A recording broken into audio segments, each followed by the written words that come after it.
This is the first lecture on the political leadership class. Before we start talking about defining political leadership and how all of that plays into how we want to look at leadership roles and all of that, it's important to get perspective on why you need leadership at all. So there's a couple of things. First, there's uncertainty, right? We're already assuming that there's people that come together and form nations, states, businesses, what have you. So what's the importance of leadership? The point of leadership is a couple of things. One is uncertainty, which we'll go more into. There are problems that arise that need to be dealt with in an efficient manner. So believe it or not, leadership is always about some measure of efficiency. Inefficient leadership is no leadership at all, right? And this uncertainty principle is really important. People like clarity, even if it's not correct. People like to have information, that's not going to upset the way they view things, the world, or what have you. In other words, not everybody is going to engage on that level of a leader, right? They're going to engage on some other level, usually pretty disconnected from what's going on. Most people have lives to lead and all of that, so they're not really focused on the minutia or the important little aspects of any one given problem or a solution to it. So people tend to really want others to think through those things for them. I don't care how those others come to being. If it's in a democracy, I don't care if it's an election, I don't care if it's a dictatorship, it doesn't really matter. People typically want others to be able to think things through for them, give them cues, so that they can say, yes, I agree, that makes a lot of sense, let's do that. If they're even aware there's a problem or that there's some sort of resolution that's trying to, we're trying to get to. So let's just start back with what I call the little blue ball. In terms of the uncertainty principle, when you think about our position here, where we are in a state where we're conscious, right? So we're aware of certain things. Not the least of which is that we don't know where we are. We know we're on Earth. We know we're on this little blue ball, right? Moving very fast through this space, spinning around. We don't really know how we got here definitively. We don't know where we're going, but we're aware of it. Add to this the fact that we are also very, very aware we're not going to survive forever. We're going to die. So think about that. You're conscious. You don't know where you came from, where you're going to, but you know it's going to end for you. So there's a fair amount of need for going into some measure of denial here, right? And sort of backing away and spending your time that you do have, if you have the intellectual grit and the predisposition to looking at problems and trying to solve them, right? So it's very clear that for most people, when they look at a given problem, if they're aware of it at all, they typically don't want to engage it, not to resolve it anyway. They'd rather let others do that, as I've said. So keep in mind a couple of things here. We tend to become very critical of those people that don't engage or people that don't understand. Everyone thinks they understand something, and they're critical of those that either don't agree with them or don't really understand maybe the particulars, the minutia, that sort of thing. But you have to accept one fundamental principle beyond uncertainty, and that is lack of control. It's not just the uncertainty about things. It's the inability to control that uncertainty. Everyone thinks, and I understand why this has to be, especially in a democracy, we have to believe that we can be anybody we want to be, right? We have to believe that we have control over our destiny. But in reality, there's very little that we are, capable of controlling. Not a comfortable point of view, not a comfortable place for people to be, but nevertheless, that's the reality. Think about the line here. Think about, when I say the line, I mean the string of facts that lead to you and where you are. And this will play into the whole idea of leadership and sort of, people allowing others to do things and make decisions for them. So you're born. If you're not born, you're not taking this class, right? So you're born. And what have you had control over so far? Very little. You didn't control who your parents were. That was just given. Or what genes you inherited from which parents that go back to whatever previous generation. So you don't know what the configuration of the genes are. That's why you can have a sibling who is physically different than you in terms of height or what have you, or in terms of musical ability or intellectual grit or athletic ability or whatever it may be. That gene pool, right? You don't have any, it wasn't laid before you were born where you could say, I like that gene, I like that gene, don't give me that gene, including genes that may cause an illness down the road, an infirmity of some sort. So you had no control over the genes at all. Parents do, okay? Now, you've got the genes, but you're also not in control over the era in which you were born. Now, that's really, really important, because if you're born out of time, so to speak, right? In other words, think about Barack Obama. Could Barack Obama have been president 200 years ago? Probably not, right? Okay. So what that means is, born in this moment in time or that moment in time, that became a possibility, right? So what we see is that the time we're born is, the era we're born into really begins to, limit what the options are. And this is true across the board in some very unique and I think strange ways. There are lots of people, for example, that have incredibly good voices. Until there's electricity, right, then there's no internet, there's no television, all of that. So these shows where people come on and compete and sing, they have an opportunity for the world or whatever to hear their voice and for people to say, hey, that's a very good voice. And if that person gets a career, maybe they go on, they're successful or not, but they get that opportunity.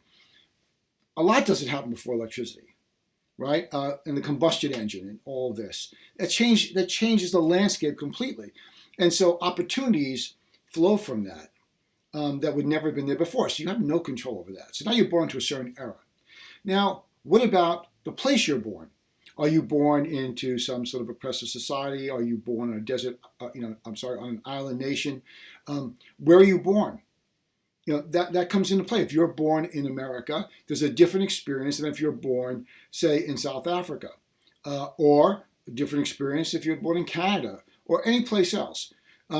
The place you're born, you have no control over. So you have no control over the genes, no control over your parents, no control over certainly, the era you're born into, and the opportunities that era might present based upon the technology and so on and so forth.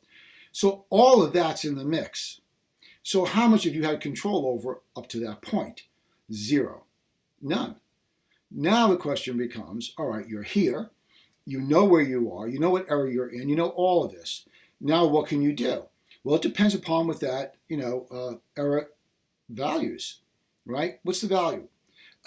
What's the reward you're going to get for pursuing one thing over another? And do you have the capacity?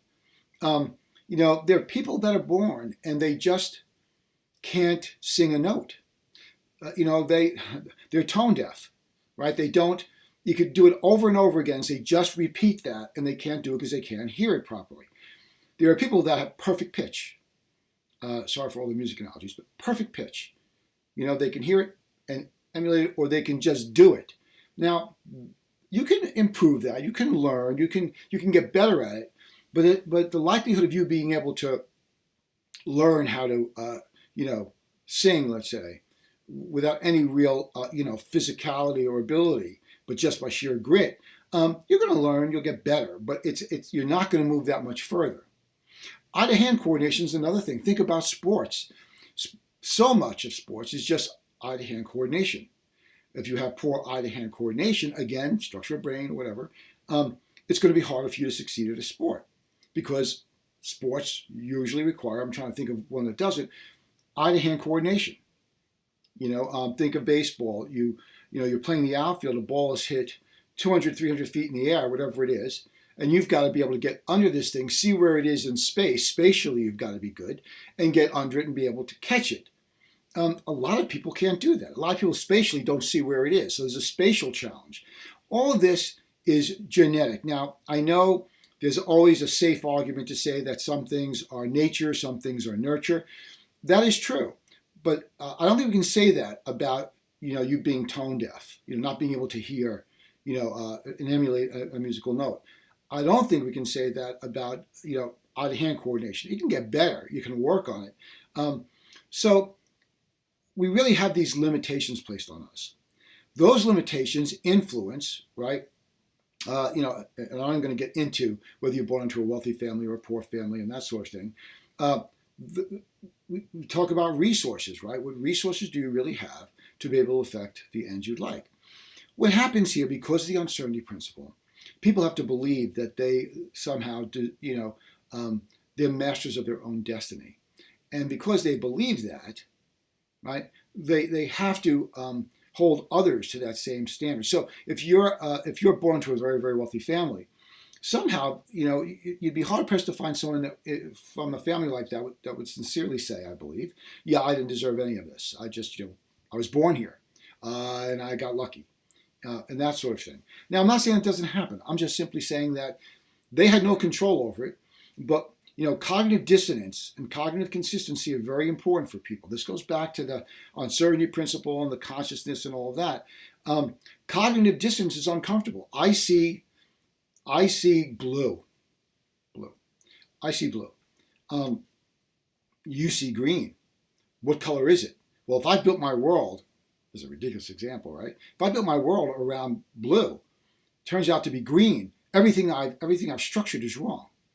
And with uncertainty, that just throws things into a tailspin.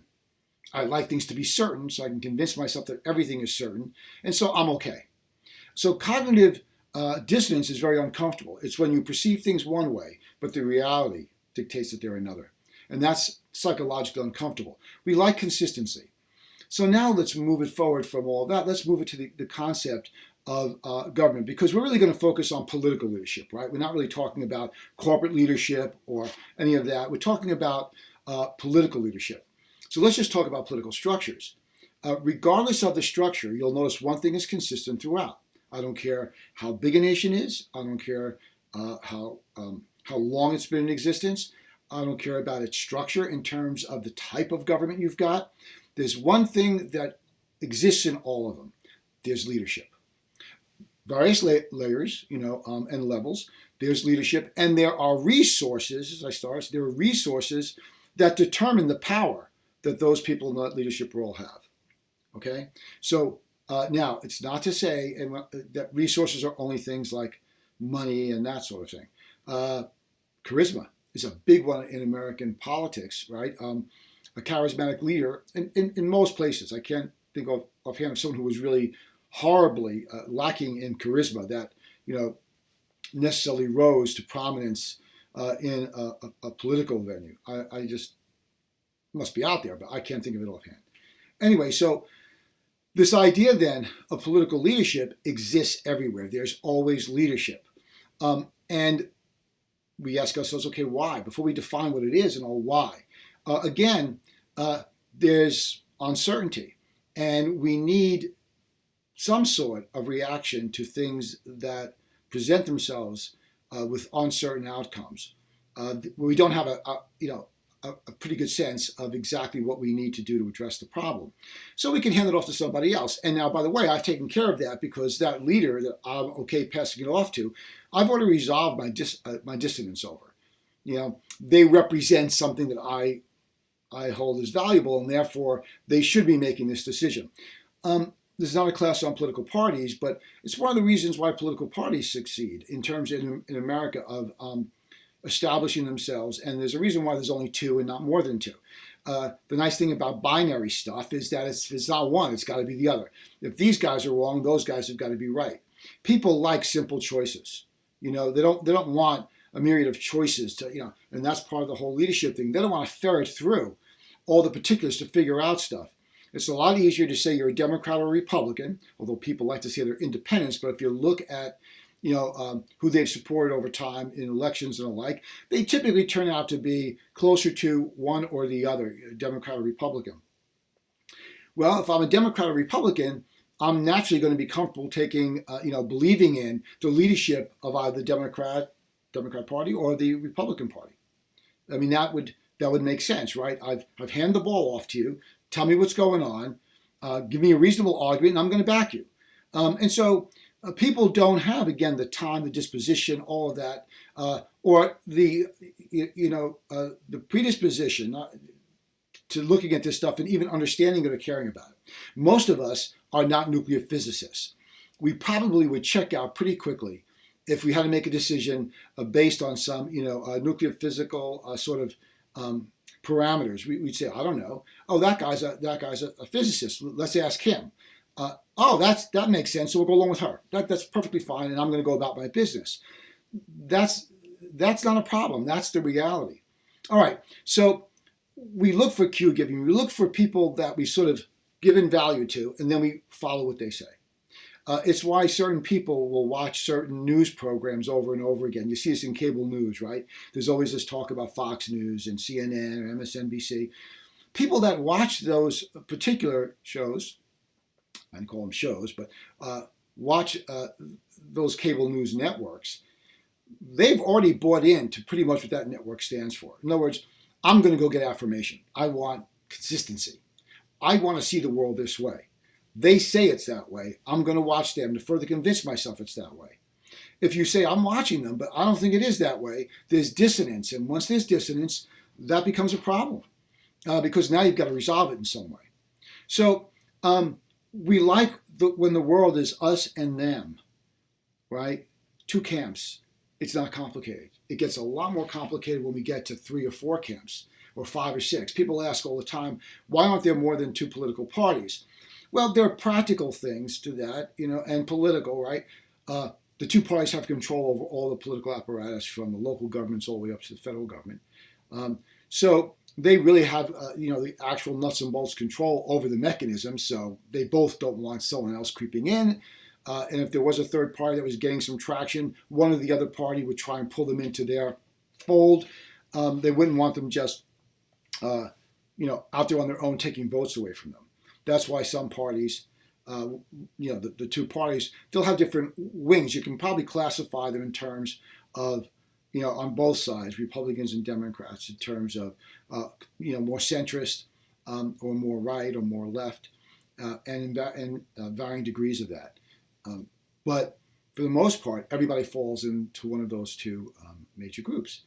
So we get all the cue giving. We don't have to solve any problems. We depend upon those to give us the information that we want to hear anyway, because we want to see our worldview be affirmed, right? We want to be able to make decisions that are simple, like, well, I know that guy's smart in my view, so I'm going to trust them to do it. So one of the things about leadership, which is everywhere, right? It's impossible to find any kind of structure that doesn't have a leadership element to it. Especially politically. To have no political leadership makes no sense.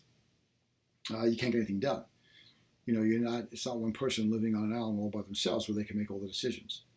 All right, so when we look at leadership, we have to understand that it's a given, that there's going to be leadership. We know how in the United States, which is what we're focusing on, we understand how leadership sort of breaks out. We understand the 2-party system and how that sort of feeds into all of it. So we kind of get a sense of all that. We understand the foundational stuff of the blue ball, right? And the like. So the question then becomes, all right, well, why do we need leadership in the way we get it? In other words, why can't we have 20 people that make all decisions for us? Why do we have gradations, variations of leadership? In other words, why is there 1 president? Why aren't there 3? Why aren't there 5? We now know from what we've said so far that we need political leadership. But when you think about the United States earlier on, one of the major problems was that under the original configuration of the states, right, there was no leadership. There was no federal leadership, right? The Articles of Confederation had no leader. It just had a confederation of states. And you've got a headless beast without a leader. And eventually that was the major failure in that configuration. And the confederation was that basically without leadership, you can't deal with issues the way you need to deal with them quickly, efficiently, and have one person responsible for executing them, that sort of thing. So they get together, and of course, they come up with a form of government where there is a leader called the president. And the concern is that the states will be fearful, the governors, because they have power in their states. They don't want to cede that power to some federal government. And so the founders do some machination, some manipulation of how they describe the executive branch, the president, to kind of calm people down a bit. But ultimately, you need the leader. And so there's no way around it. Even in a situation, think of a crisis. You're in a classroom, okay, and the building's on fire. So naturally, someone yells fire, and people can smell smoke and see flames, and you're all in my class when this happens, on the campus, right? You're all in my class. Probably the first thing that you would all do, and I don't know for how long, is you would look to me, because I'm in a position of authority, right? That, okay, we've got a problem. What are we going to do? Now, if I crawl under my desk and start to cry, pretty soon someone says, no, we can't follow this guy. Someone steps forward and says, come on, this window's open, or let's do this, or let's do that. So, but the first impulse is to look for someone that has the authority. That's the first instinct, right? And then if that doesn't work, some other leader comes forward, right? And there might be another leader that says, no, let's go through the hallway. And so consequently, leadership is a natural thing, even in a family, right? If you come from a family with more than just, if you're not only a child, but you have a few other siblings, you're very different usually. And usually someone there takes more of a leadership role. It could be the oldest sibling. It could be the youngest. It doesn't really matter. All right, so I hope that you've got your mind around the fact that we need leadership. It's going to be there. And one of the key reasons, besides the uncertainty and all of that, is that we sometimes need quick action to resolve problems. And you can't get quick action when you have committees. Committees don't lend themselves to expediency because there are too many people kicking around too many ideas and trying to get people to support their ideas to really move the ball forward. I don't care what venue you're in. I don't care if it's in corporations have CEOs, right? So the CEO takes responsibility. You're supposed to execute. The City University of New York has leadership, right? Queens College, president of the college. There's always someone in a leadership position who has to take on the responsibility and has to take the heat also for things that don't work out in the way they should. So there's always a need. Decisive action always requires a single actor, or a very small group of actors, but I would say a single actor to actually go ahead and get things going. People look to that person to basically follow. You can't be a leader without followers. So the question is, you'll see, once we get past leaders and defining them and laying the groundwork, is why do people follow them? So it's a chicken and the egg sort of question. Does the leader come out of the followers, and so the leader really is leading the followers, or is it the other way around? In other words, why do followers follow the leader, and how does the leader come out to lead the followers? In other words, who decides to lead? How does that come about? So keep in mind that I don't care again, about what kind of government we have here. The contextual base may change, but in that context lends legitimacy, right, to the leadership. So democracies is one process of doing that, and dictatorships another. Theocracies is yet another. Socialist regimes. Every single one of those structures, right, contextually determines what makes a leader legit. In a dictatorship, it could be that, well, this guy just killed off the previous dictator. So now this person that's in charge is now the new leader. I mean, it could be nothing more than that. All right. So again, the human condition lends itself to all of this. So I think we can probably say at this point, we understand that leadership is going to exist. You can't eradicate it. That people look at others for cue giving, others that they believe have special abilities that they don't have, mathematical abilities, whatever it is. We like people that have done stuff before, like this person has headed 3 companies or 3 colleges, or has been involved in government for many years, and so they must know what they're doing, so we want them to have power and authority. All right. So what we're leading to here, first and foremost, is that political leadership is multidimensional, right? Which makes sense. We have not only all these, what I've talked about at play, but, nation states. Then we're talking about beyond that, right? We're talking about international leadership. So it's national, it's global, it's local. Leadership can be very, very stratified, and so you can see it operates in many different contexts. Certainly, leadership in a local, say in a small town, is going to be different than someone on the world stage, right? In so many ways, however we're going to measure, power, which is not what we're interested in doing in this class. All right. So basically, the definitions you'll find, especially with political scientists, I think with all the social sciences, defining things becomes a real challenge because things are multidimensional and not always easily defined. What I mean by that is that to give a single definition of what leadership is and have it apply in all contexts at all times across all venues, I can't imagine how that's ever possible. The social sciences deal with this uncertainty all the time, right? And we still work with it, but it makes it more difficult. So in the reading, I want to read from it. I'll tell you, whenever I'm reading from it, I'll tell you the page. I'm going to try and work my way through this and elaborate on it now that there's some foundation in place here. But on page 5 of the Leadership in Context article, it says leadership is of more recent usage. The term was coined in the early 19th century and refers to. Now, this is from the Oxford Dictionary. So all these guys sat down and figured out exactly what they were going to say and how they should say it and the like. Here it is. The dignity, office, or position of a leader, especially of a political party, ability to lead, the position of a group of people leading or influencing others within a given context, the group itself, the action or influence necessary for the direction or organization of effort in a group undertaking. That's the Oxford English definition, the Oxford English Dictionary's definition. Now, so we don't feel too put off by this, try and define anything as complex as leadership, and you'll see it's not straightforward. It's not something that you can just go ahead and describe in a sentence. And then you get the American Heritage Dictionary, and they're going to define it differently. So how do we go about doing it?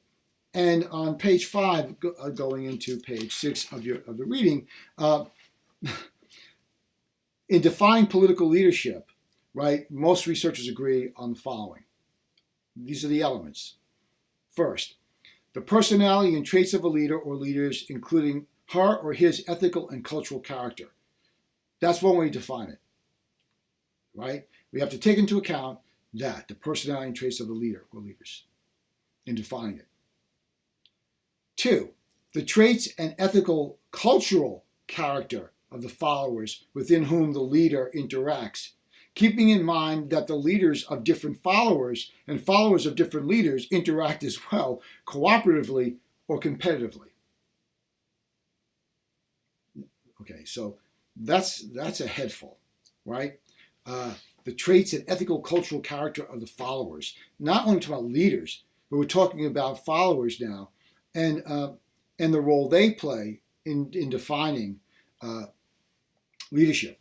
Next is the societal or organizational context in which the leader-follower interaction occurs, general culture, political climate, norms, and institutions.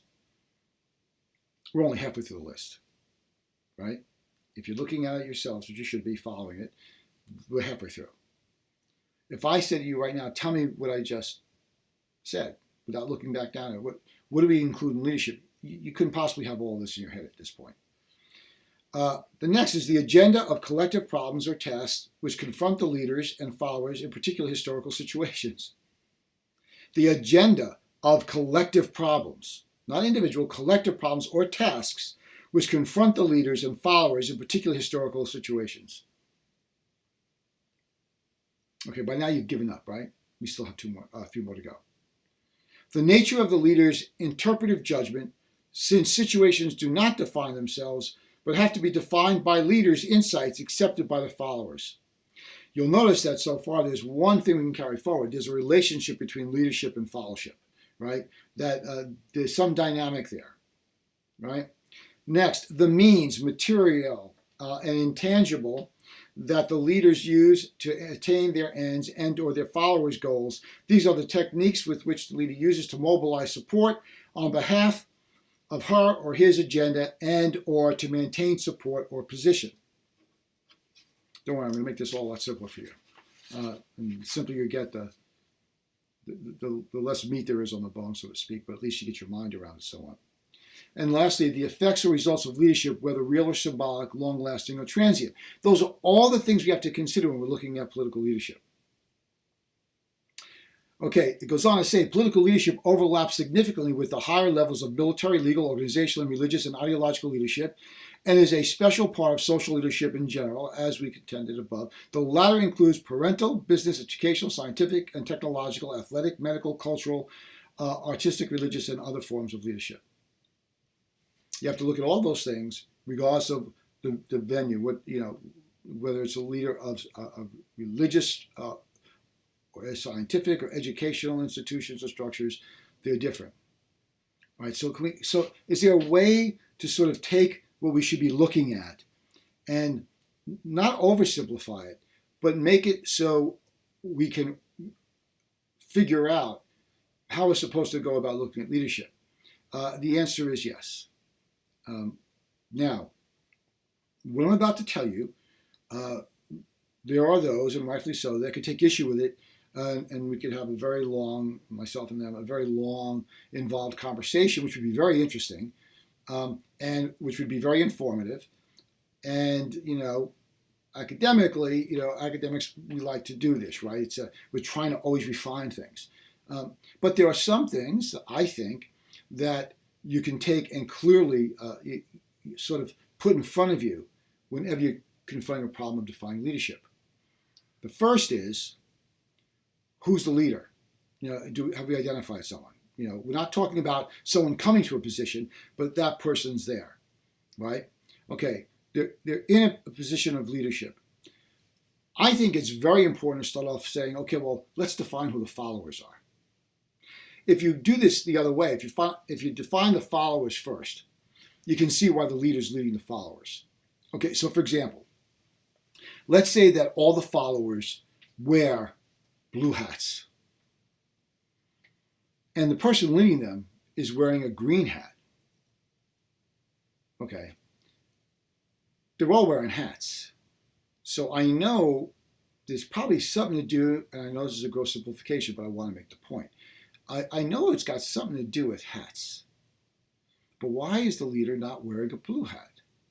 There must be something significant about wearing hats and about the leader having to wear a different hat than the followers.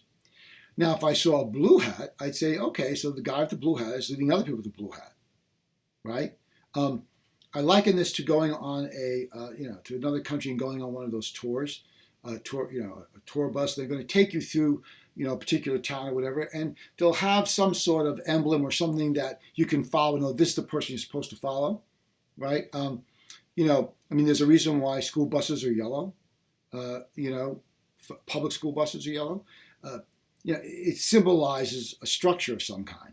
So if you look at the followers, right? If you were looking down a road, in the city, where you live, wherever, and you saw small children walking, together, organized and hopefully behaving well, right? And they're walking down the street together. Okay, so now you're thinking, this is odd. There's like 20 kids all walking in 2 by 2 down the street. Your first instinct is, what? Where's the teacher? Is this some sort of field trip? You understand from those that are following who might lead. See, that's the thing. If you find,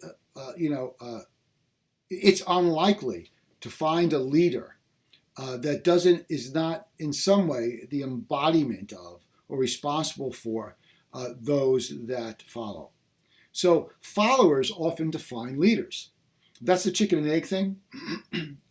Followers define leaders. I would argue in America, if you want to get elected, for the most part, you got to figure out where people are going. and where they want to go and what their view of the world is. And then you want to jump in front of them and say, here's my view of the world. Here's where we need to go. Follow me. People who already agree that that's something that needs to be done will follow. And I don't mean to make this sound like an oversimplification, but that's the reality. That's the functional end of this, right? That's how it functions. Know the followers and what they believe, and you'll understand the leaders.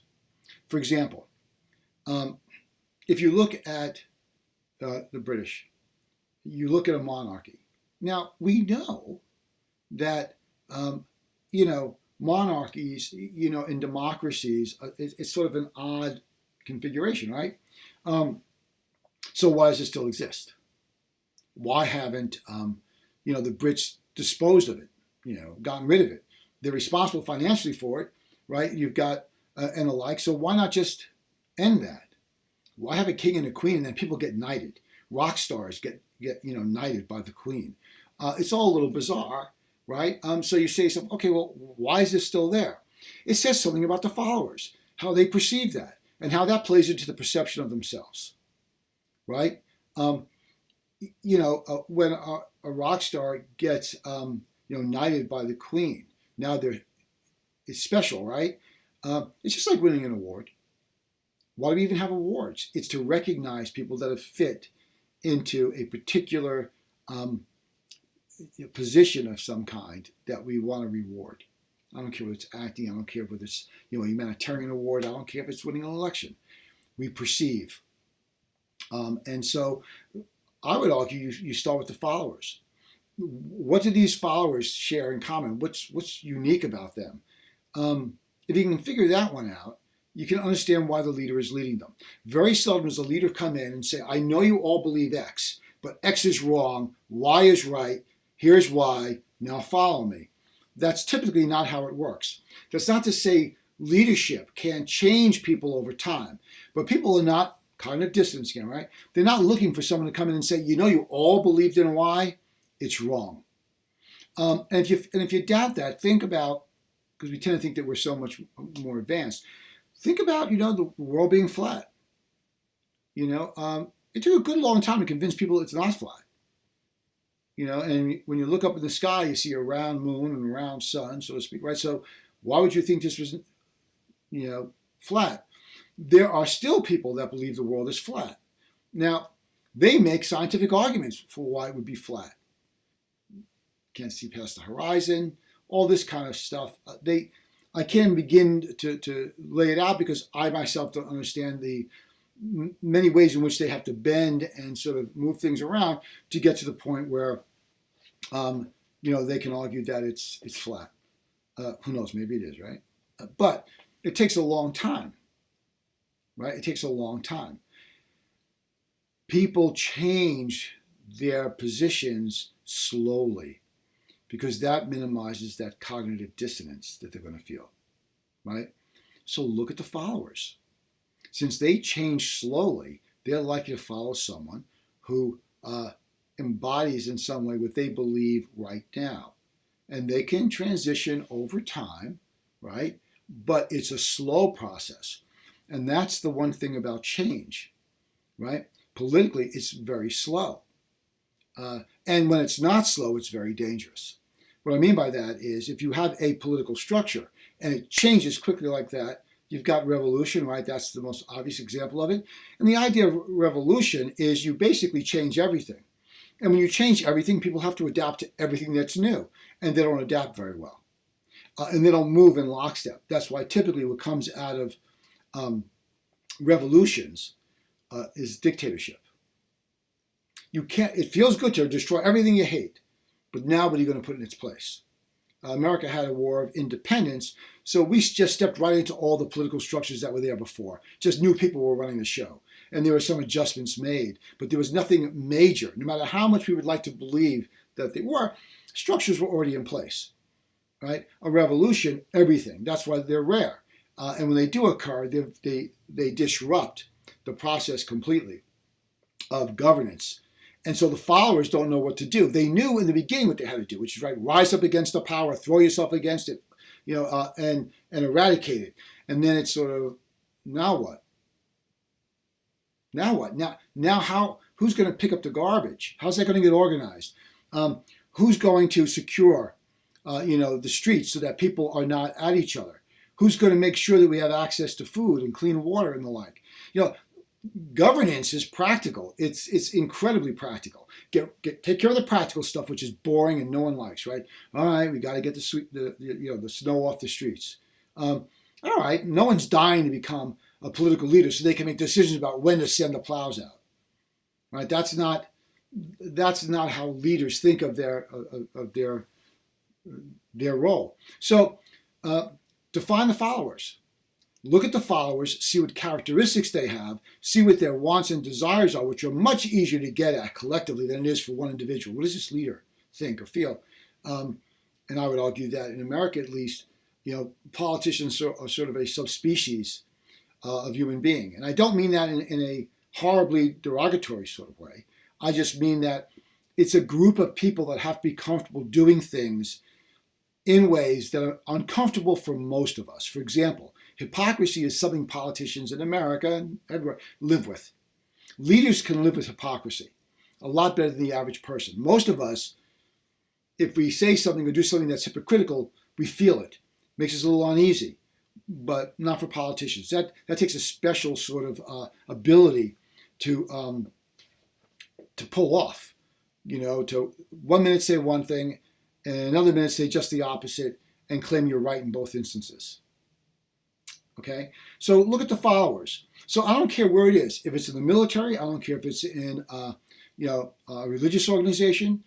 Those two are the easiest to see because it's already pre-selected, right? The people that come to that religious organization, right, believe already the founding ideas, principles, or whatever. Same thing with the military. You don't sign up for the military, go in and say, oh, wait a minute here. What's all this? This guy's the captain and this guy's the general and we got to listen to him. And what is this sergeant doing here? How come I don't have any power and authority here? I don't think anyone that enters the military anywhere, because it's very hierarchical, right? Because you need leadership like that. Why? Because you're asking people to risk their lives under uncertain circumstances for somewhat vague principles. And you need people to move in lockstep. The nature of that beast is such that you can have confusion around it, right? Because you need to march, right? You need to get it done. When you talk about, religious organizations and religious leadership, people have already, sort of recognized that. No one really, becomes, faithful to an organization that they don't already have defined in some way in their head.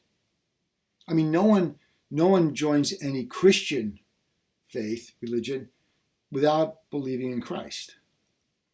You don't join and say, well, whoa, who's this Christ guy? Right? You should know that.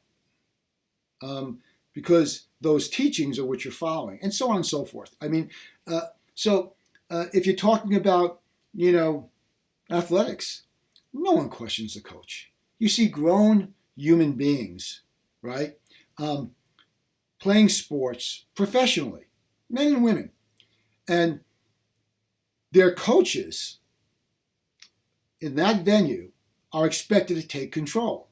And if the coach says, on this play, you give that person the ball, the puck, whatever it may be, you do it, or you get called over, and the coach, gives you a good talking to. And says, did I tell you to do that? Why didn't you do it? So just like the military, coaches in sports, people have to follow. And the followers are there to play a sport. It's organized, right? And they understand that the coach has say. Okay, coach, you don't fight that. And if you do, you become unmanageable and nobody wants you. You're making a movie. The guy running the show is the director. And he or she will tell you what they want. The people that are building the sets or whatever and the actors, they're supposed to deliver what that person wants, right? You can't go in there and say, wait, why are you telling me what to do or how to say that or how to build that set? Who are you? I'm the director. I direct this thing, right? So I think If you look at the followers and their perceptions, you'll understand the leadership. So all those things I just laid out are nice before, those 7 things you look for, but it really comes down to is who are the followers and why are they following this individual, right? And it's a symbiotic relationship because the followers affect the leadership style. These people believe this. They're following for this reason. I must embody that somehow, right? So basically, the qualities, the beliefs, the motivations, all of those, inform the leader. And so there is a dynamic between the two. I say start with the followers because that, I believe, is the most important part. A leader without followers isn't a leader. So look at the followers, see what they expect, learn all you can about them, see what their blue hats look like, right? And see why this guy's wearing a red hat and what's the significance for them. Do you see what I'm saying? People that follow for reasons that are already set. Figure out the reasons, you'll figure out the style of the leader and why the leader's leading the way they lead, right? If I know it's a basketball team, sorry for all the sports and music analogies, but let's say I know it's a basketball team. And I know the sport is basketball. I know that the coach is leading them because the coach understands basketball and they're there to play basketball. If you put a basketball coach on the field with a bunch of baseball players or hockey players, right? That person's not a coach because they're not going to lead a team that believes something like, hey, we're supposed to put the puck in the net, and you don't know how to do that. Okay? So keep in mind that the context varies. All kinds of things vary, but the followers, if you understand the followers, you can work your way back into the leadership and why the leader is the way the leader is. That's very important. All right, so we know that dynamic in some way, right? So the question becomes, if you look on page 7, it says, whatever contextual variations exist, political leadership fellowship, that's what we're going to call now, leadership fellowship, that's how I refer to it, is always a social process of adaptation and innovation, which we've already talked about, which doesn't happen quickly. You adapt. Why? Because things always change, right? As things change, if you don't adapt as a leader and as followers to the new circumstances, it's going to be hard for you to survive in that in that circumstance, right? So innovative adaptation is important, and that happens between the leaders and the followers. It's one of the great challenges that a leader has is to convince the followers that they need to adapt to something new, because change does not come easy. Change is not automatic. Human beings, by nature, and I think it'd be very, very hard to come up with anything that would disprove this, they like change, but they like it paced slowly. If you look at all great movements throughout history, they take time. People, and there's a reason for this, people have to adjust. It's one of the reasons why the very young have less of a problem at adapting quickly. For them, their lives are relatively, short at that point, right? When you're 5, 1 year is 1/5 of your entire life. That's a pretty big number. When you're 50, 1 year is only 1/50th of your life. When you're 80, it's only 1/80th of your life. So as you get older, the year, a single year, is a smaller and smaller percentage of your entire life, and therefore has less significance. It's also very difficult then to change so quickly because you've got to change in, 1/80th of the time you had in the past. It's why when you get older, I'm sure most of you have already felt this. When you get older, there's 2 things that typically will happen. One is that one is that time speeds up. Everyone thinks, wow, the summers for college, the summers don't last as long as they used to. Well, when you're 6, that summer takes a long time in your head because it's a larger part of your total experience. That's it. It's just, it's fractional. So when you're 100, 1 year is 1/100th of your entire life. Second thing is, adaptation, because there's less time, is more difficult for those that are older. And this is by no means written in stone for everyone, but typically that change has to happen a lot quicker for people that are older. I'll bet you that for even some of you, if you have younger siblings that are maybe 4 or 5 years younger than you, that as new technology comes out, you're already probably beginning to back off of it. You're already turning to your 8-year-old sibling and saying, how does that work? Or a 10-year-old sibling or 12-year-old sibling. Because you get to a point where it's like, okay, I know this. Now things just keep moving so fast, so is that even important? Do I even care? As you get older, you realize more and more that those changes are not significant, and you can live without those changes. You're going to survive, without making an adjustment. So keep in mind that, again, the ability to change quickly is not something the human condition or human beings within their condition embrace readily. We like change. We don't want the same old boring thing over and over and over and over again, right? We like change, but we don't want it to happen all at once. I liken it to the idea of you're taking a walk, a long walk through the woods somewhere, and you've walked through this woods a dozen times, so you know the path you're on. And yet one day you're walking and you notice that there's another path that kind of goes off that you've not seen before. And so you walk by it the first time maybe, and in a few days you come back because you like this walk, right? I don't care where you are. You could be in the city. You always walk to work or this particular neighborhood, and you always notice this other street. It's very human to be tempted to go down that other street or down that other path because we're curious. I'm always walking this path. Why? I wonder, let me take a few steps into that path. Nobody wants to walk into that, 100 yards down that path and realize they forgot and don't really understand how to get out. We're both excited about the change, right? But we're also nervous about it. And once the change becomes well in hand, we know that path now and so on, the process begins again. Over and over again, in almost all human endeavors, there is this reality. Look, we call things vacations because we vacate. We leave where we normally are. You go on vacation somewhere so you can come back home, right, and enjoy home more, right? There's nothing like coming home once you've been away for a while. And then you're home for a while and you realize, I wish I was away. There's always that dynamic because of the change factor. So when you bring it into the political leadership context, which, you have to think in terms of, well, things change. And leadership has to lead people through that change or totally resist it. And there are leaders that do that. We want to go back to the good old ways. We don't like all this change. When you push a society too fast, say even the old Soviet Union, and you make changes too quickly, people want to go back to the way it was. They want to feel secure. So the known is always better, but leadership doesn't mean just getting people acquainted with what they already know. It means taking who they are, what their needs are, and say, we may have to go this way. That path that we haven't gone down before looks like we're going to have to. And here's how we're going to do it. We're going to organize it.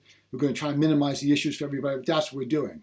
So really, when you come right down to it, the challenges that a group faces are the challenges that the leader has to sort of help them adjust to, right? So a leader then has to look at, and it says this on page 7 as well, they have to interpret the problem. That's an important task. Interpret the problem. What is the problem here? Is there even a problem, right? 2, how do we deal with it? How do we solve the problem? Assuming there's a problem, we assume that we want to solve it. No one says, wow, that's a problem. Okay, so what do you want to do?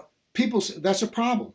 We have to resolve problems. Problems are things that get in the way, right, of other things that we hold as valuable, right?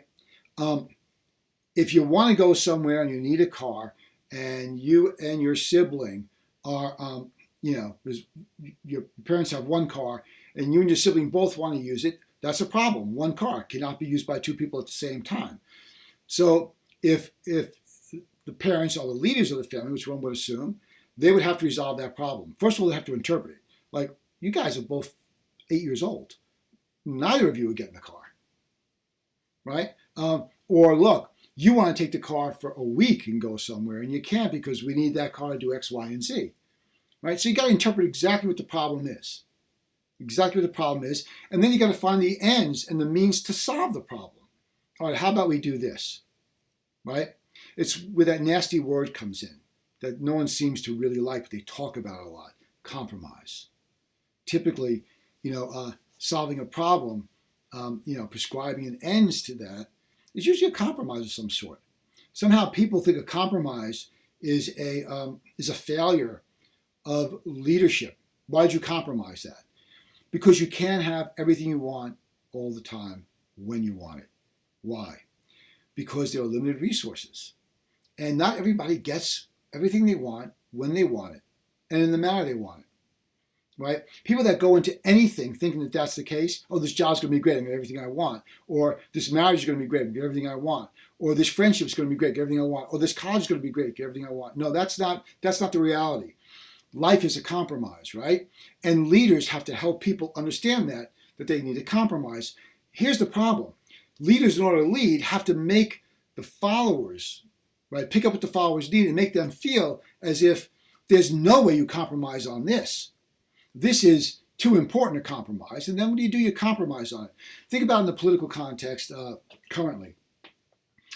You want to win. In the case of the Democrats, and at this point in history, Joe Biden, you have, again, as we talked about, you have the centrists, and you have the far left, you have the left. You've got these people that are part of your party that have different perspectives, but they're still part of your party. You need all those people for you to get the leadership position, president in this case. So what usually happens, whether it's Republican or Democrat, doesn't matter. During the primary, right, you tell all these different groups, we got to get all of that. That's all important. We're going to get it all. You know that's not going to happen. You know some of it is not even practical, right? It's not even practical. But you're going to say you're going to do it. And then as soon as you get to power, you start backing off of it a little bit. This is the norm. Happens all the time. Primary, right, you move a little further left or right depending upon which party you're in. And then typically what's been the case, get to the general election, you have to move to the center, more moderate positions, which means more willingness to compromise, right? Some people see that as some sort of violation. You said you were going to do this, and now you're not going to do it. You should have gone in knowing that was going to happen, because you can't get everything you want, and you can't have change happen very quickly. Not big change. You bring up, it's in some ways, that expectation is coming from a place of naivete. You can't expect everything to change that quickly, especially when there are serious changes, not little changes. Okay, we're not going to use number 2 pencils anymore. Pencils. Okay, there's going to be someone that's going to fight that. What do you mean no more number 2 pencils? I just bought 5,000 number 2 pencils. They're of no value anymore. Why'd you do that? We have to get a group together that's pro number 2 pencils. So you have to solve the problem, but that usually means that dirty word compromise is going to come in, and people hate that. Because leaders rile everybody up. I know what you want. I'm going to advocate for that. I'm making that seem so important. But we're going to have to probably eat away on the margins. Because if we don't, there's going to be consequences. And those consequences are not going to help us get what we want to get. Propagate personal visions as solutions, at least responses to problems. Personal visions of leaders, I think, are especially simple. If you want to lead a nation or a city or whatever, I'm not so sure you have ideas about how that should be done. In other words, I don't necessarily subscribe to the idea that leaders are born and not created. I just don't see that. You may have the right qualities and the like and that sort of stuff, but you can't lead unless it's in context with followers. The idea of lead means there has to be people that follow you. You can lead all you want, but if no one wants to follow you, you're leading no one. And if you're leading no one, you don't have a leadership role, right? All right, so, this idea that somehow your personal vision, um, I think you can make a very strong case that political leaders don't really have don't really have um, personal visions. That political leaders, in a sense, what they really do is they figure out what other people want. Um, I don't think, and I'm trying to say this in a way that doesn't seem overly derogatory towards politicians. Um, I don't know if there are many politicians that would stick to their personal vision if it meant they were going to lose followers. Leadership requires followers, and the more followers you have, and the more they believe in you, the more powerful you are. No one seeks a leadership position unless they want power. Why would you? What does leadership give you but a lot of work, headache, and a lot of people to satisfy? There must be some value to it, right? And so that value is power. Power is a great currency. It means that you can control your destiny more, right? The uncertainty principle. And it means you have possibly more resources to do that. That resources aren't enough, but you have more resources to do that. When you think about it, leadership positions must require some sort of a reward. Otherwise, why would you seek them? So this idea of a personal vision, I'm not so sure if you can go in with that and keep to it hard and fast and expect that you're going to keep your power. Think about political parties. Think about the news media, which we've talked on, right? Why do they behave the way they behave? Google, Facebook. Are they guardians of information now? Does that mean something? What power does that give them? You look at Facebook. You don't pay anything to get the service. Why would that be? Early on, right? Zuckerberg would say, well, it's for free, and people ask, well, how are you going to make money? Well, he figured it out. You're going to make money by basically selling information about the people that are on Facebook so that people can sell to them. You think about Amazon, same thing. Amazon figured out, Bezos figured out with the help of others that, you don't need bricks and mortar. You don't need to have a building on a street and do business that way. You could be a clearinghouse where all products run through you without you ever having to, get any space to put them in. And you get a piece of the action all the way down the line. So this gives them a great deal of power, right? And so they don't mind leading in that industry. They're a leader in that industry. If they're a leader in that industry, they're succeeding at it. You give up or you take on power because you expect something back for it, right? Because usually power, leadership comes with responsibility. I mean, even in a dictatorship, the dictator is beholden to the power elites, people that have money. Once the dictator doesn't serve them anymore, and oftentimes also the military, that leader can expect, there's going to be problems in them retaining their leadership. Even in our relationship here, this is a position of power, right? Albeit very small, but it is a position of power. So why would I do this? Do I love this little bit of power and do I feel somehow benefited by it? Well, no, I get a resource out of it, right? Now, resources I'm going to get paid, okay? And so, there are other ways to get paid, other ways to make more money, whatever. So why this way? Personal choice about how you want to spend your time and so on and so forth. But I know that to get this, I have to take on some responsibilities that maybe I'm not too fond of, right? Or that I know, well, okay, I've got to do this, in order to keep this position, right? If you're going to be promoted at work at some point, it's going to come with additional responsibility. No one says we want you to do exactly what you're doing, only now we're going to pay you more. You find that job, and I guarantee you there's a line around the block of people that want that job. We're just going to give you more money, just do what you're doing. Don't do any more. Just going to give it, right? It's like saying to an actor, we're going to give you $20 million for this film that you're going to do, but we don't want you to do anything else. In other words, we're going to take another movie that you've already made, and we're just going to use that, and we're going to give you $20 million to use that movie. It's a good deal, right? So the point here is that politicians, then political leaders, their personal visions, I'm not so much sure about how you jump at that. And the next thing about mobilizing followers to implement their solutions, leadership, right? This is all, I'm going off a few points on page 7, so you can kind of put this in context. The followers should already be mobilized. You're just giving them a structure to do it in. They should already have the impetus. They should already want to do it.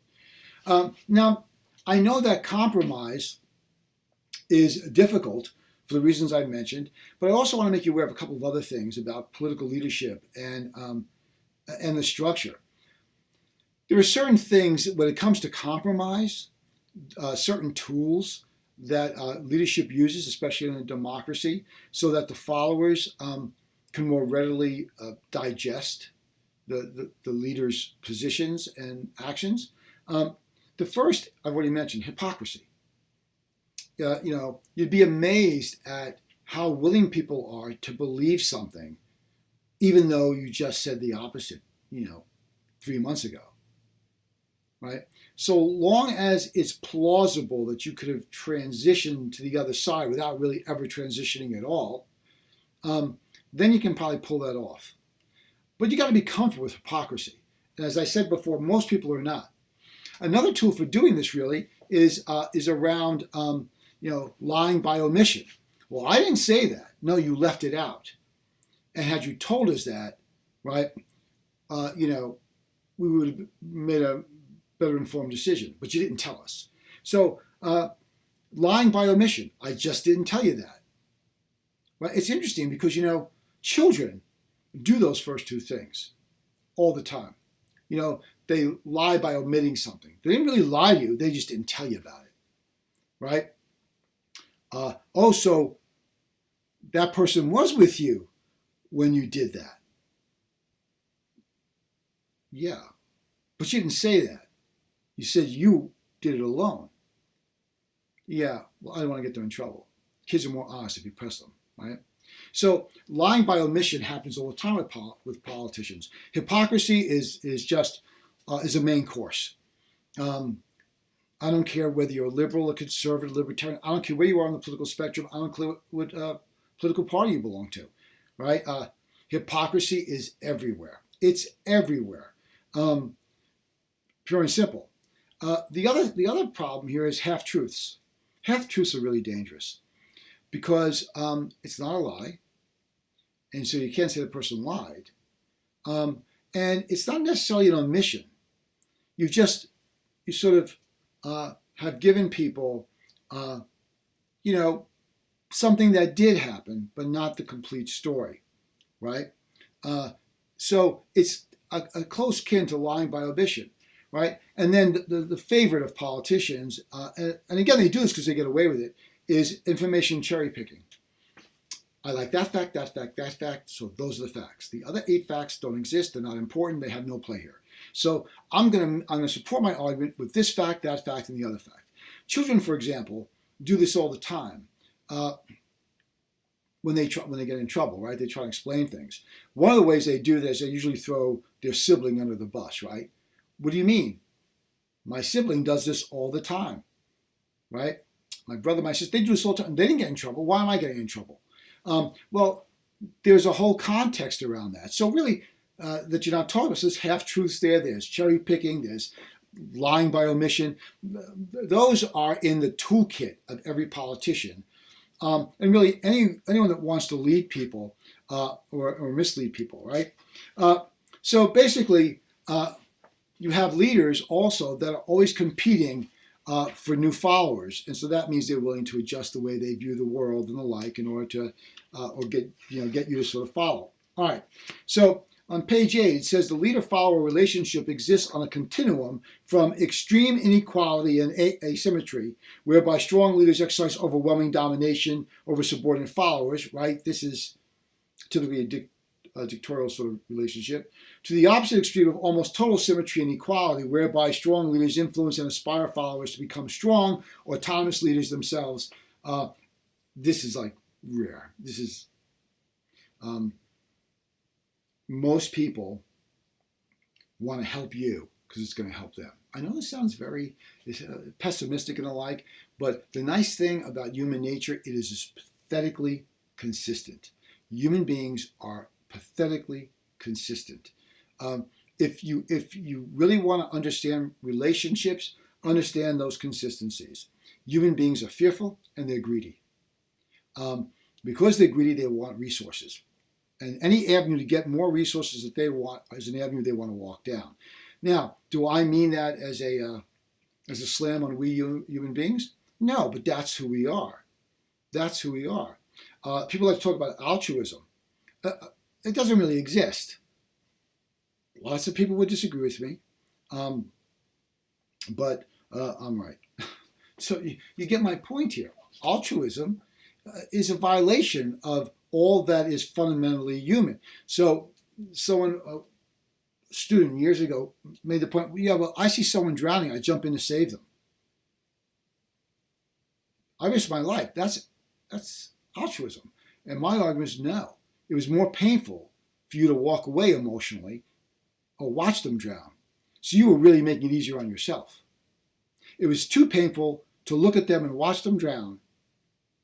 More painful for that than for you to risk your life and prevent it. And chances are you did a calculation there. You figured out that your life wouldn't be much at risk. Right? People always get something out of what they do. Always. I'm no exception. Everybody.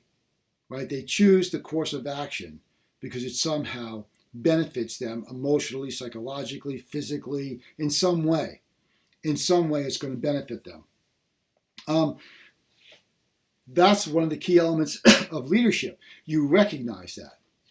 You recognize that. People that want power, they want it because they know they can garner more for themselves in some way. And again, the whole idea about human beings being greedy and the like, I mean, that's the little blue ball problem. That's the, when we know that things are not, certain, that uncertainty principle really drives a lot of this. If we knew we could live as long as we wanted, nothing would ever interfere with that, we'd never get sick, we'd never be in harm's way, that nothing could take us out, that the resources we want, whenever we want, would appear. Isn't this the idea of, heaven, right? That anything you want, whenever you want it, it's there, you're good. Eternal life, everything you ever wanted, no problem. It's called heaven for a reason, right? Because it satisfies that human condition of eliminating uncertainty around everything. All right. So the one thing a leader has to do, though, is now they've got an assessment here of how they're supposed to lead these followers and what the followers want, and so on and so forth. They have to make a decision. They have to act. And as soon as they act, this is where things get a little dicier. Because once they start acting, now we can judge them on their acts. Not what they've said, but what they've done. You can more readily misinterpret what someone said, and so there's always plausible deniability there. But that's more difficult when you're talking about actions. Because actions are easily defined and replicated. You said this, well, yeah, but I didn't mean it that way. But you did this. Well, I didn't mean it that way. Well, you hit someone over the head with a jar, right? So you did that. So that says something about you, right? Now, people still try and, do away with, limit the way people interpret their actions, but that's nevertheless the case. All right, so this is page 9. In effective leadership, the leader successfully chooses the means that bring about the desired ends. If the means chosen are devised anew rather than simply taken from the arsenal of time-tested routine responses to typical problems, effective leadership corresponds to the pattern of innovative adaptation. Innovative adaptation means that you've moved people. It's not the same old formulaic, that's the problem, here's the solution, see you Tuesday. It doesn't work that way. Complex leadership can be both effective and ethical.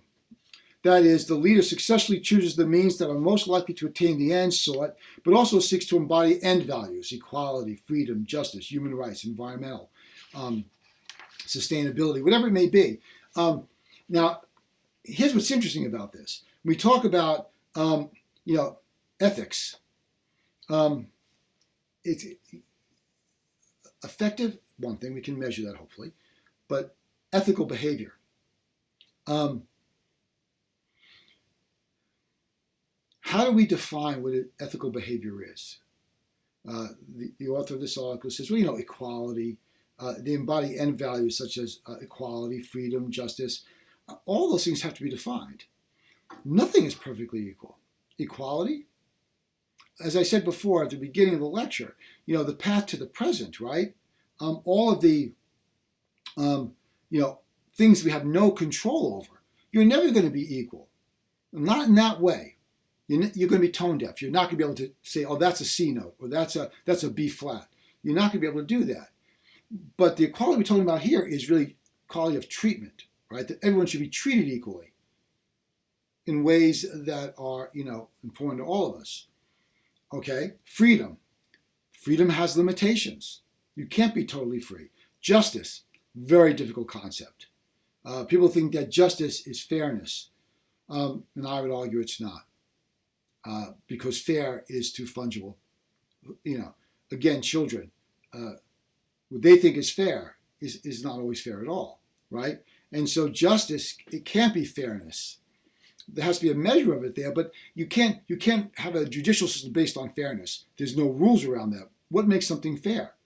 You talk about getting into a convoluted, quagmire of ideas and concepts that can't be defined, trying to find fairness, right? Most people know what's fair is for them. What's fair is I get everything I want whenever I want it, and no one interferes with it. That's fair. Obviously, that can't be fair, because if everyone did that, people would not get what they want. Human rights, I just teach a class on human rights. That's really complicated. And yet we all kind of know what these things are. We kind of know what we mean when we talk about them, right? All right. So on page 10, some theorists argue that leadership by definition is ethically good. That the idea of leading is ethical. It is a process whereby an individual influences a group of individuals to achieve a common goal, but without using coercion. I like that definition because the word coercion in there takes out that one little element of absolute altruism, being affected in some way by forcing people to do something. And force is not exactly the right word. Coercion is a bit different. But, coercing them, this is good for you, right? Coercion it doesn't have to be a negative thing, right? If I give you money to do something, am I coercing you? Yeah. You're doing something you would not otherwise do, either to get some benefit or to avoid some punishment. Typically, when we think of coercion, we think of it being a negative thing. But, aren't I coercing you if I say, look, if you just, do X for me, I'll give you an A in the class. If you... bring me a sandwich, before class, I don't get a chance to eat, you'll get an A. That's corrupt, but it's coercion. And it's not negative so far as you're concerned, although I realize you're probably a paragon of virtue, but you'd say, hey, it's a sandwich. And the guy's going to pay me to get the sandwich, so, I'm fine. All right. So keep in mind that these things are not always, so straightforward. All right. So, on page 11, there are a couple of things here that I want to help put in perspective for you here. It says, in the voluminous and growing social science literature on political leadership and followership, one can find a variety of theoretical and methodological approaches to studying leadership, but little agreement on what reliable knowledge about leadership does exist. Again, it goes back to my approach, which is look at the followers first.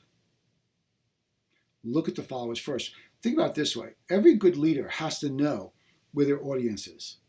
And that means they have to know what the audience wants, right? The audience wants. Look, if there's a comedian that's performing, somewhere, the comedian, right, figured out a long time ago that people are coming to see them to laugh. Now, typically you know enough about how the world works that if you want to be a comedian, you already know that. But the people come in because their need is being satisfied. They're following because they're going to get what they want. Go to a comedy club and have someone stand up and give you a lecture on the importance of virtue, and you'll have a lot of unhappy followers. They didn't come there for that. That's the key here, right? So again, define the followers, right? I define all of you. What are you? You're college students. Why are you here? What do you want? You want to get a college degree. How do you get that college degree? You get so many credits by taking so many classes. Okay, so you need to take courses. How many courses? Well, you need this number of courses to get the degree. And you're taking the degree because you think it's going to help you later on, fulfill some sort of need or whatever. All right, well then you're here. You can't possibly take that many courses and enjoy them all, right? Some of you might say, oh, that's not true. Okay, so you're the exception. But I can't imagine that every single course that you have taken or will take in your tenure as students, you liked equally, the subject matter, the professors, or what have you. But I can reasonably assume that, right? You're a captive audience in a certain way because you've got to do X, Y, or Z to complete the class, get the credits. So I know what my followers are like. I know why you're here. I'm not confused by that. And I don't want to sound too negative, but I think that probably gaining knowledge is not number one on that list. It's like, I just want to learn stuff. It's like, I'd like to learn stuff, but I also want to get through. I want to, get a good GPA, and I want to get out of college. I want to get the degree and go on and do whatever it is you're planning to do. That's not to say that you don't care about learning, right? But you'll take a class where you don't feel like you're learning anything that you want to learn because you got to take the class, or anything you're interested in learning because you got to take the class. So you take the class, right? So you're getting something out of that. All right. So defining and explaining and predicting and evaluating leadership are all the areas of active scholarly debate. We know that. All right. Combined with comparative quantitative investigations, now we're getting somewhere, have been and will continue to be indispensable for arriving at reliable knowledge about political leadership without denying the value of experimental and other methods used to study leadership in social and political psychology. In other words here, tools. We can measure certain things. We like to measure certain things. And if we can measure them accurately and consistently, that gives us important information. So what can we really measure about leadership? We'd have to look at why people follow them, what people want, and how that leader acquires those ends for those individuals so they continue to follow them, right? And it goes on, it talks about personal attributes, characters, beliefs, values, and skills should be considered important historical causal agents in their own right, remains the center stage of the leadership debate. Yes, those things are important. We need to know, how this is all played out over time. If we want to understand leadership, we've got to look at the followers. And we've got to see that moment in time and what they want and how that leader managed to give them the perception they were going to give them what they wanted. That's what's okay, right? That's what's okay. All right. So it's always a bit of a cost-benefit analysis, right? All right. The personality-centered approach to is advanced by studies of some highly effective political leaders who have themselves consciously developed theories of leadership that functioned with compelling success in their own worlds. FDR is an example. The 4 presidents that we're going to look at are examples of this very idea, right? That they can have be effective by basically having a personal-centered approach to things. I don't mean selfish. I mean like this is the way we need to do this, and they can advocate for it. Eisenhower is another one. Stalin's another one. It doesn't mean they're all democratic leaders, right? Fidel Castro was one. Lenin was one. Martin Luther King. Their own way of fashioning their way forward. Okay, I'm going to end the lecture, this first lecture there. There's one more lecture that's going to come from this particular reading. And then we're going to move on to the Goodwin book and looking at these 4 presidents and leadership in the context of those 4 presidents. So I would recommend that you finish this article. Hopefully you go on and you start reading that. Okay, the second lecture we'll finish this up, the political leadership in context reading. So please make sure you get that done before you view the next lecture.